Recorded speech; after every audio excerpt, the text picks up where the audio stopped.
Bismillahirrahmanirrahim. Assalamualaikum warahmatullahi wabarakatuh. Alhamdulillahi rabbil alamin. Wabihi nasta'in ala umurid dunya waddin. Wassalatu wassalamu ala ashrafil anbiya wal mursalin wa ala alihi wa sahbihi ajma'in. Amma ba'du. Perkenalkan, nama saya Ahmad Arkan Caniago dengan NIM 0104241039, Prodi Manajemen Dakwah, Fakultas Dakwah dan Komunikasi semester 1. Video ini adalah hasil dari tugas PPT Ilmu Hadis dengan judul Metode Takhrij Hadis dengan bimbingan Bapak Haji Muhammad Iqbal Abdul Muin LCMA. Kita lanjut. Masuk kita pada kompetensi dasar. Kompetensi dasarnya ialah pemahaman mendalam tentang ilmu hadis, keterampilan penelusuran sumber, analisis sanad, analisis matan, klasifikasi hadis, dokumentasi dan pelaporan, serta etika penelitian hadis. Masuk kita pada materi. Metode takhrij hadis adalah proses ilmiah yang digunakan untuk melacak asal-usul, memverifikasi dan menilai keaslian suatu hadis. Metode ini penting dalam studi hadis karena memastikan bahwa hadis yang digunakan dalam praktik dan ajaran Islam adalah hadis yang autentik dan dapat dipercaya. Adapun langkah-langkah utama dalam metode ini ialah: yang pertama, identifikasi hadis. Langkah pertama adalah mengidentifikasi teks hadis yang akan kita teliti. Ini melibatkan penulisan teks hadis. Menuliskan teks hadis secara lengkap dan memastikan bahwa teks tersebut benar-benar merupakan hadis. Yang kedua, pengenalan konteks, yakni memahami konteks di mana hadis tersebut diucapkan atau dicatat. Kedua, penelusuran sumber.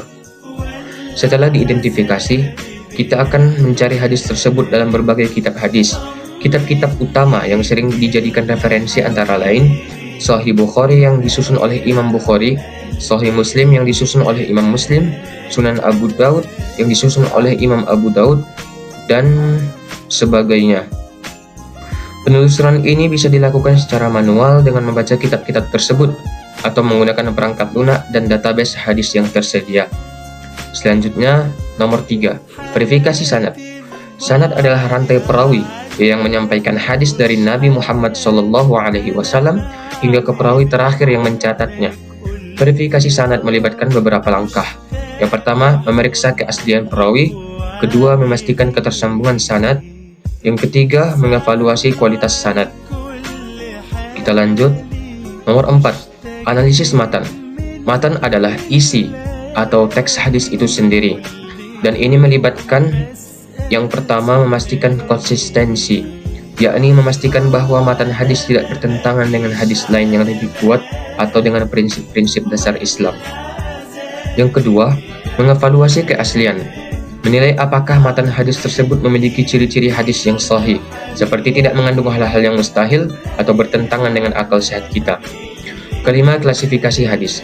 Setelah verifikasi sanad dan analisis matan, maka kita klasifikasikan hadis tersebut berdasarkan tingkat keasliannya. Yang pertama ada sahih. Sahih ini adalah hadis yang sanadnya bersambung, perawinya adil dhabit, serta matanya tak bertentangan dengan hadis lain atau prinsip Islam. Kedua ada hasan.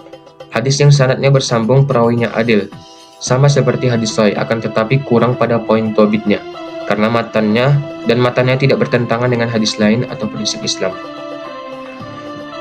Yang ketiga ialah dhaif. Dhaif adalah hadis yang sanadnya terputus atau perawinya tidak adil atau tidak dhabit juga, dan bisa juga matanya bertentangan dengan hadis lain atau prinsip Islam, maka hadis itu disebut dengan hadis dhaif. Yang terakhir, dokumentasi dan pelaporan.